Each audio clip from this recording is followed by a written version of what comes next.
விவசாயி வாழட்டும். விவசாயி விளைவிக்கின்ற இயற்கை உணவுப் பொருட்களின் உற்பத்தி பெருகட்டும். அனைவருக்கும் வணக்கம். நான் குடுவாஞ்சேரி கார்த்திகேயன். இன்று தேதி பார்த்திங்கன்னா 3/5/2025 சனிக்கிழமை. நேரம் சரியாக 9:58 ஆகுது. இன்று ஒன்று பாருங்கள், காணாமூனா தியானம். காணாமூனா தியானம் அப்படின்னா என்னங்க அப்படின்னா ஒன்றும் இல்லை, கத்திரிக்காய் முருங்கைக்காய் தியானம் தான். நான் அந்த மாதிரி சொன்னேன். கத்திரிக்காய் கத்திரிக்காய் இலவம்பாடி முள்ளு கத்திரி. முருங்கை பார்த்திங்கன்னா நாட்டு முருங்கை, வீட்டு மரத்தோட காய். இது என்னங்க காணாமூனா தியானம்னா ஒன்றும் இல்லை, மண்ணை ரெடி பண்ணி இது மாதிரி கத்திரிக்காய் விதைங்களையோ இல்லை நாற்றுங்களையோ போட வேண்டியது.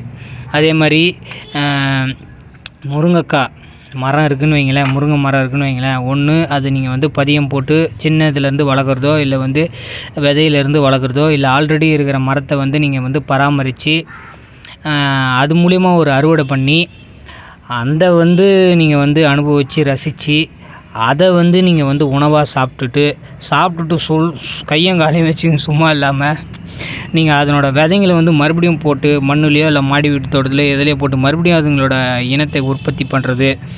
இதை திருப்பி பண்ணுறதுக்கு பேர் தான் காணாமூனா தியானம். இந்த தியானத்தை நீங்கள் பண்ணிங்கன்னா உங்கள் உடலில் இருக்கக்கூடிய எல்லா பிரச்சனைகளும் ஓரளவுக்கு சரியாகும். ஆனால் நான் கேரண்டியாக சொல்ல மாட்டேன். ஏன்னா பாதியிலே விடக்கூடாது. ஒரு வாட்டி ஒரு சைக்கிள் பண்ணிங்கன்னா மறுபடியும் சைக்கிள் பண்ணணும், ரொட்டேஷன் பண்ணிக்கினே இருக்கணும். அதுக்கேற்ற பருவத்துக்கு ஏற்ற மாதிரி நீங்கள் பண்ணணும். ஆடி மாதத்தில் விதைக்கணும்.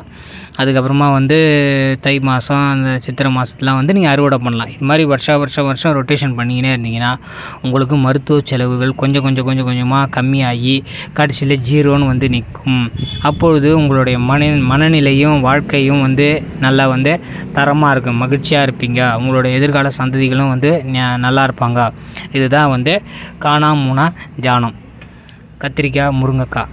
அதனால் இந்த இது முயற்சி செய்யுங்க. ஆல்ரெடி இந்த வாழ்க்கையை வாழறவங்க என்ன மாதிரி பதிவு போட்டு ஒரு மகிழ்ச்சியாக வாழுங்க, சிரித்து மகிழ்ச்சியாக வாழுங்க.